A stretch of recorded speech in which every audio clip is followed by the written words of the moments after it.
India Pak സംഘർഷത്തിന് ഒരു അയവ് വന്നിട്ടുണ്ട്.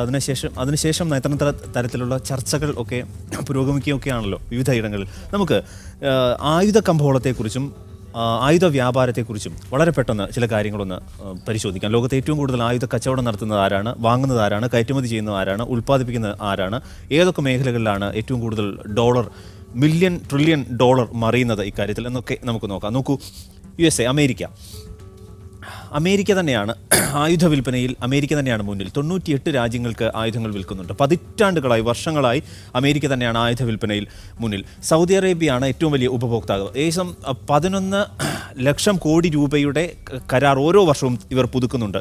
47 രാജ്യങ്ങൾക്കാണ് റഷ്യ ആയുധം വിൽക്കുന്നത്. 2ാം സ്ഥാനത്താണ് നിൽക്കുന്നത് റഷ്യ.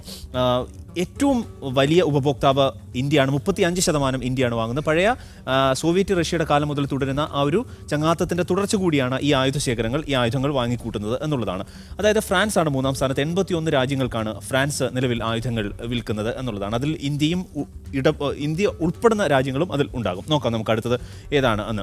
ഈജിപ്തും ചൈനയുമാണ് വലിയ ഉപഭോക്താവ് ഫ്രാൻസിനെ സംബന്ധിച്ച്. അതായത് അവരുടെ 45% ഈജിപ്തും ചൈനയും മാത്രമാണ് വാങ്ങുന്നത്. 4ാം സ്ഥാനത്ത് ജർമ്മനിയാണുള്ളത്. ദക്ഷിണ കൊറിയയാണ് നിലവിൽ അവരുടെ വലിയ ഉപഭോക്താവ്, ഏറ്റവും വലിയ ക്ലയൻറ്റ് എന്നുള്ളത്. മറ്റൊന്ന് ഗ്രീസാണ്. ഗ്രീസും ഇസ്രായേലും പ്രധാന കക്ഷികളാണ് ആയുധ വിൽപ്പനയിൽ ഏറ്റവും കൂടുതൽ വാങ്ങുന്നത്. 48 രാജ്യങ്ങളിലേക്കാണ് ചൈന ആയുധം വിൽക്കുന്നത്. അതായത് ഏഷ്യയിലെ തന്നെ ഏറ്റവും വലിയ ആയുധ നിർമ്മാതാക്കൾ ഇവരാണ്. ഈ അടുത്ത കാലത്തായി ആഗോള ആയുധ വിപണിയിൽ ഉയർന്നു വന്ന, അമേരിക്കയും മറികടന്ന് അമേരിക്കയ്ക്ക് പോലും വെല്ലുവിളിയാവുന്ന തരത്തിലേക്ക് ഉയർന്നു വന്നിട്ടുള്ളതാണ് ചൈന എന്നുള്ളതാണ്. അവരുടെ ആഭ്യന്തര ഉൽപ്പന്നങ്ങൾക്ക് വലിയ തരത്തിലുള്ള ഡിമാൻഡ് ഈ ആഗോള ആയുധ വിപണിയിൽ ഉണ്ട് എന്നാണ് പൊതുവിൽ വിലയിരുത്തപ്പെടുന്നത്.